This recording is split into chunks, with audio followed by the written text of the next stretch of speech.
Mais faites-le taire! Faites le taire avec le trublion de cette émission, Anton Mel. Bonjour Anton. Bonjour Guillaume, bonjour Anissa, métisse d'Ibissa. Bonjour Anton. Bonjour Bastien Cadéac. Bonjour. Alors je dois vous le dire, je vous admire énormément Bastien parce que vous faites partie du cercle très fermé des 7 personnes dans l'univers qui comprennent quelque chose à BFM Business. Hein, vous voyez Guillaume, si on dit à Bastien qu'il y a un crack sur les dividendes indexés Nasdaq et un breakdown sur l'action BNP à 40% V4 sur Moscou, il est mort de rire. C'est l'équivalent pour nous d'une blague de Toto, vous voyez, en gros dans l'esprit. Alors quand vous étiez petit, vous l'avez dit, vous adoriez Capital et vous êtes devenu animateur de Capital. Moi quand j'étais petit, j'adorais la raclette et je suis devenu gros. Hein. Chacun son destin. Alors on va mettre les pieds dans le plat tout de suite. Effectivement, il y a une polémique sur votre CV qui aurait été bidonné avant votre arrivée à M6. Alors il s'agissait en fait de petites imprécisions sur un site internet, rien d'important. Mais je profite de cette polémique pour faire aussi mon mea culpa, Guillaume.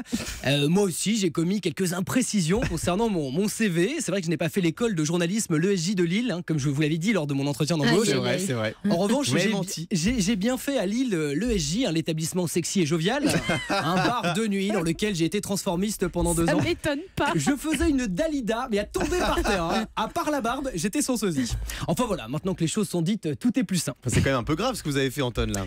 Écoutez Guillaume, je ne dis rien sur votre passé de gogo dancer à Montélimar. Vous ne dites rien sur mon passé de Dalida et on reste bons amis. Ça marche. Excusez-moi Bastien pour ce petit réglage interne.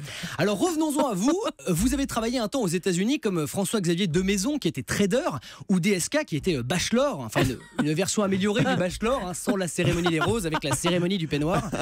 Et vous êtes également passé par la Société Générale. Alors je ne sais pas combien vous avez fait gagner à la Société Générale, mais moi je leur ai quand même fait gagner 2256 € d'agio sur 6 mois. Alors c'est qui le trader là, hein? Excusez-moi. En tout cas je suis un grand fan de Capital, hein, parce que ce qui est génial dans cette émission, c'est que vous avez un ton, hein, cette émission a inventé un véritable ton. Et finalement aujourd'hui vous pourriez dire n'importe quoi, ça passe.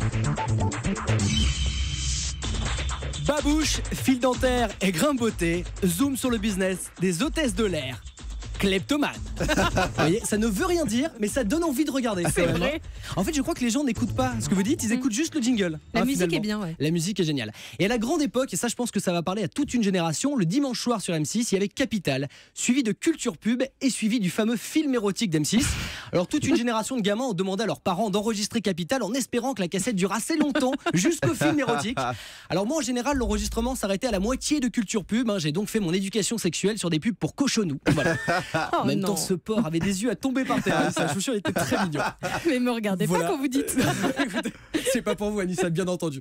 Voilà, je crois que je vais pas tarder. Je vais faire ma séance de psy qui commence dans Oui, 10 minutes. il y en Alors, a je vais besoin. filer. Gaudriole, facétie et calembour, c'est la fin de cette chronique. Merci beaucoup, Anton.